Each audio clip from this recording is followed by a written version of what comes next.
Australia is a place where the ocean never truly adds to the shoreline. With every tide, salt water pushes deep inland, weaving through mangrove forests, flooding river mouths, then retreating again, leaving behind murky, brackish waters where the boundary between sea and land is never clear. In these waters, territory does not stay fixed. Each day, the environment shifts. Each hour, the rules of survival are rewritten. A ruler of the open ocean can become disoriented after only a few long strokes. A master of the river mouth can lose every advantage by drifting too far from familiar mud and roots. Here, strength has no value if it is used in the wrong place. The survival chain does not begin with hostility or ambition. It begins with very small choices, a slight change in direction, a hunt taken too far, a single moment of carelessness toward the environment. As the water changes color, a young seal leaves its familiar coastal waters in search of a small school of fish. It does not know that what lies ahead is no longer an ocean ruled by speed and reflex. It is a space where silence hides the true rulers. The survival chain begins not with a roar, but with a mistake. The seal drifts away from the clear waters it knows, following a scattered school of fish deeper into the river mouth. The water slowly darkens, light fades, sediment bends every movement, making distance and direction harder to judge. The seal does not sense danger at first. To it, this environment feels only slightly different from the open sea, narrower, darker, but still open enough to maneuver. Instinct tells it that speed and reflex will be enough to escape anything that comes. But brackish water does not follow the rules of the open ocean. Here, vision does not decide everything, vibration does. Hidden within the murky water is a tiger shark, a roaming predator with no fixed territory, yet perfectly adapted to places like this. The tiger shark does not need clear sight. It reads pressure, uneven movement, and isolation. A seal separated from its group is a perfect target. No formation to protect it, no open space to stretch the distance. With every stroke, the gap between predator and prey tightens. The seal continues hunting fish, unaware that each movement is being tracked from below. The surface remains calm, but the balance of survival has already shifted.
The encounter ends faster than the prey can react. The seal has no group to shield it, no space left to delay danger. In murky water, speed only matters when there is room to use it.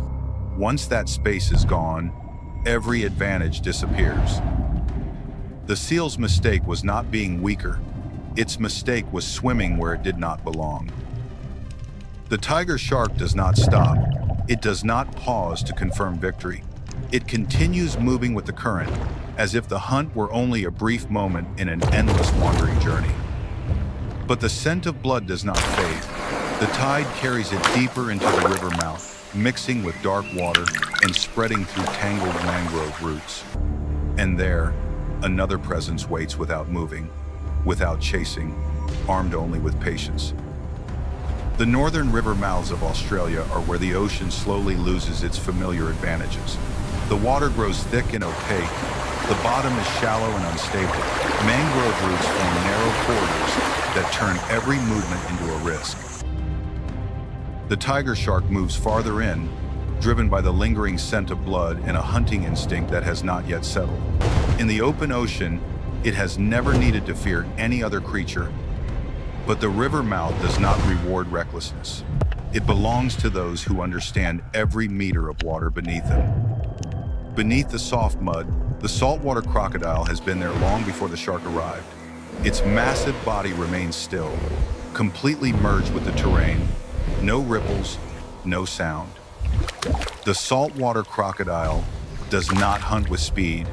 It survives through patience, refined by millions of years of evolution waiting for its opponent to step into a position with no retreat. The tiger shark continues forward, unaware that each stroke carries it deeper into territory that punishes constant movement. In the river mouth, a single mistake is enough to end everything.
The confrontation does not last long. There is no chase, only the moment when every advantage changes sides. The tiger shark does not lose because it is weaker.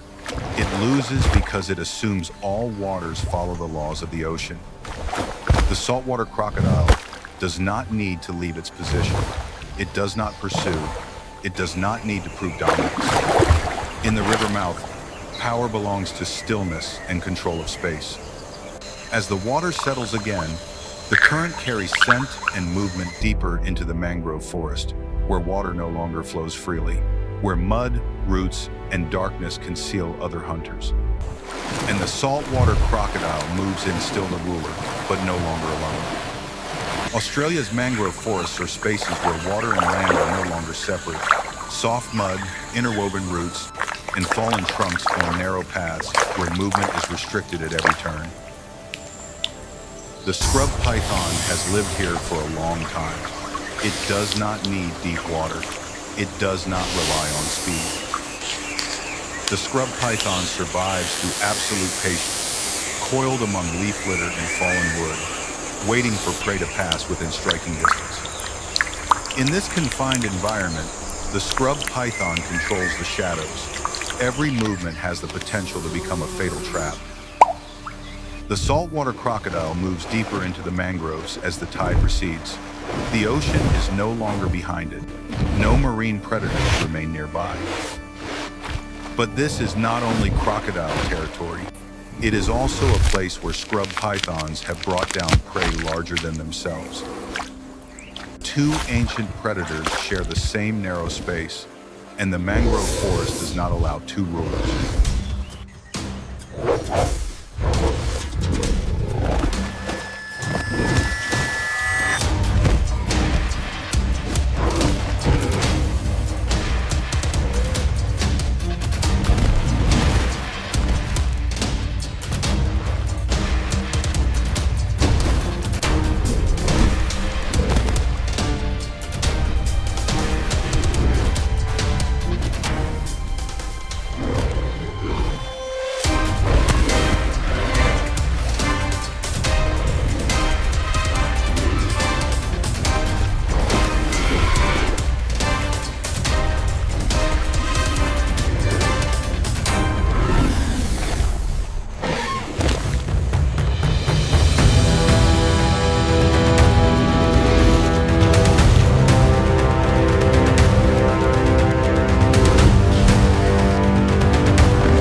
In the zone where water meets mud, the difference is not patience or constricting strength. It is endurance and control over every moment of contact.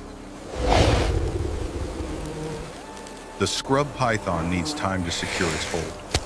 But in this environment, time does not favor it. The saltwater crocodile does not rush, it does not panic, it holds position and relies on structural advantage. When the mangrove forest returns to silence, there is no sign that a confrontation ever took place. The water continues to drain. The mud settles again.